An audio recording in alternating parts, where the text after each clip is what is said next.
अभी कंटिन्यू जितना हो सकता है मेरे से मैं इसका मदद कर रही हूँ, लेकिन इसके आगे यदि किसी का सपोर्ट चाहिए तो आप लोगों का सपोर्ट चाहिए। और YouTube के माध्यम से बहुत जल्दी एक दिन में इसका गाना हमारे साथ हम दोनों ने यही बलिया में ही किया था। 12 तारीख को हम लोगों का शो था, विवाह था, बेटी विवाह का, जिसमें हम लोग थे। अरमान ने गाया है, मात्र 8 घंटे में 2 मिलियन व्यूज हो चुका है YouTube पर वो गाना का। अनिकेश एंटरटेनमेंट से गाना रिलीज हुआ है स्टेज प्रोग्राम।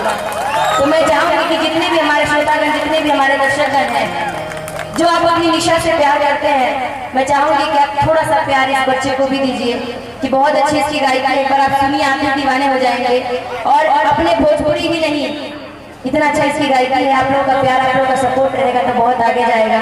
और मैं चाहूंगी कि 1-2 गाने इससे भी सुनिए आप लोग, और अच्छा लगेगा तो तालियां जरूर बजाइएगा। अरमान बाबू भैया, हम भोजपुरी गायक अरमान बाबू, रघुआ सब भोजपुरी श्रोता सुनिए, लेकिन हम एक जैसे और छोटे बोल लगे तो भैया। और भैया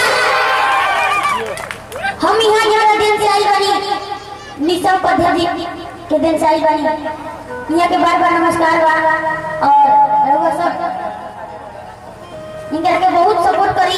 और भैया ने के माई से प्यार कर लगा हम खाई था, सब लोग करते हैं। हाँ सब के हो कौन ये गिरावे के कहलो उठावे कौन हेने क्यों ना बोला। इसके आवाज में इतना का टोन है ना कि पहले लोग सोचने आ जाएंगे भाई पता नहीं आगे क्या बोलने वाला है। और भैया